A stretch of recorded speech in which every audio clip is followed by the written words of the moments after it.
Good evening, everyone, and thanks for joining us on your Tuesday. I'm Sophie Erber. The U.S. is closely watching Taiwan, where House Speaker Nancy Pelosi and a congressional delegation landed earlier today. Pelosi is now the highest-ranking U.S. official to visit the Democratic island in 25 years. ABC's Justin Finch shares China's reaction and the United States' response in our top story at 5. Atop one of the world's tallest skyscrapers, a brightly lit message welcoming House Speaker Nancy Pelosi to Taiwan.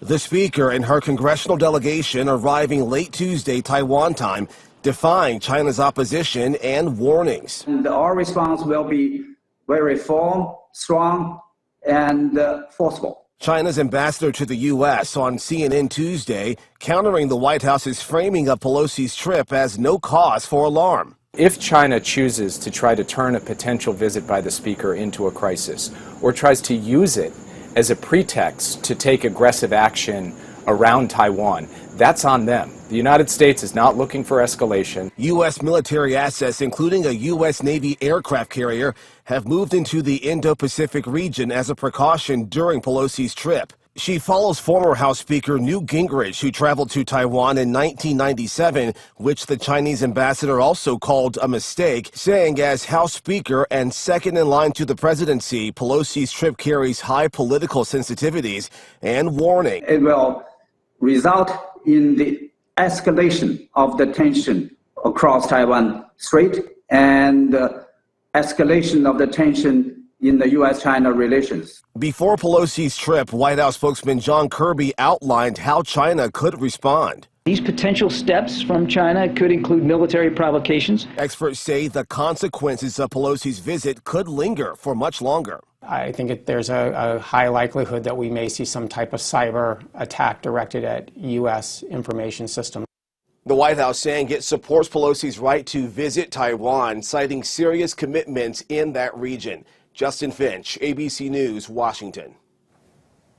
And that was Justin Finch reporting. In other global news, the Taliban is condemning the airstrike that killed al-Qaeda leader Ayman al-Zawahiri. The CIA drone strike finally taking down Osama bin Laden's right-hand man. For more than 20 years now, the U.S. searched for al-Zawahiri, a key architect in the bombings of the U.S. embassies in Kenya and Tanzania, the suicide bombing of the U.S. Navy ship Cole off the coast of Yemen, and the September 11th attacks on the World Trade Center and the Pentagon that killed nearly 3,000 Americans.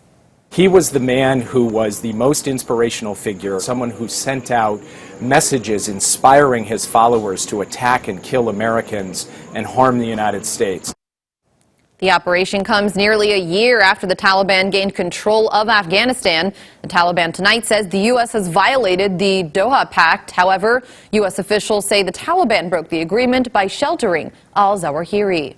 And back here in the United States, the Department of Justice is suing the state of Idaho over its restrictive abortion law. That law would make it a felony to provide an abortion, except in police-reported incidents of rape or incest, or to prevent the death of the patient.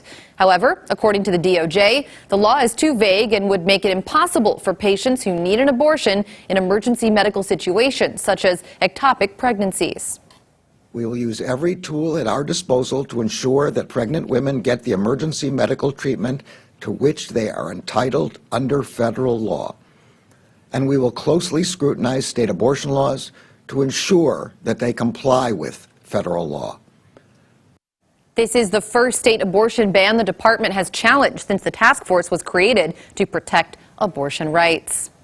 Another headline tonight, the hot day we're having in Siouxland and the early start to the evening. But how long will this kind of intense heat last? The expert, Chief Meteorologist Scott Larson. Well, it does look like things will improve a little bit as we head into tomorrow, Sophie. But today qualifies as the hottest day of 2022 so far in Sioux City, as the temperature was able to leap to 101 this afternoon. Feels like temperatures between 110 and 115 degrees. So some pretty unbelievable heat out there. 103 was our high temperature in Yankton today, 93 for Denison and Carroll. Temperatures tonight look to fall back into the 70s. There's also a small opportunity at seeing another flare-up of some showers and storms, a couple of which could be severe. We'll talk about that further in the 9 on 9 forecast. That's coming up in a few minutes. Back to you, Sophie. All right, thanks, Scott. The owner and residents of the Spencer Trailer Court had their hearing today. That group is asking for an injunction on the city's order that shut off power to that trailer court last month. The residents testified that they've had to cope with the heat as well as attempted break-ins since the power was turned off there. The city said there are safety concerns with the trailer court, and they've offered residents help to find a new place to live.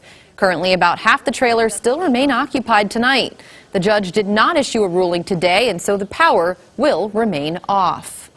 As prices continue to rise for just about everything nationwide, here in Siouxland, you might think the number of people shopping at thrift and secondhand stores is rising too, but that's not the case. Thrift shops across the tri-state area are seeing fewer people coming into their stores. Inflation has even kept customers out of those secondhand shops with increases in gas and food they're paying for.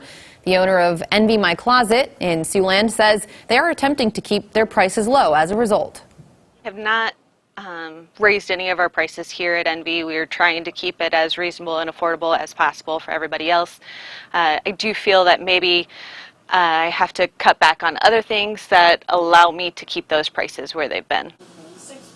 Although they are seeing a decrease in customers, she says that the school year will probably help bring in more shoppers. A baby shower can be a special time for new parents, but what if you don't have the support to have one? Over in South Sioux City, Growing Community Connections, along with other area agencies, threw a baby shower for every expecting mother with all the essentials like diapers, pacifiers, baby-proofing supplies, and most importantly, information for continued support. We're here to share information about health benefits and those types of things, just so that we can be available to the families that need us and know what's all out there for them if they don't have that support system or they don't know how to find those resources. All supplies at this event were provided with money from Nebraska children and families. The Iowa DNR is expecting some good news for pheasant hunters tonight. The DNR began its annual roadside pheasant survey Monday of this week. Agents will drive along 218 different routes, counting hens. That will give us an idea of Iowa's pheasant population ahead of the upcoming season. That report is expected out in September. Last year, Iowa hunters took more roosters than they had in any year since 2008. This year's weather conditions have been very favorable, giving the DNR reason to believe 2022 could be an even better season than last year's. Pheasant season does open on October 29th for adult hunters.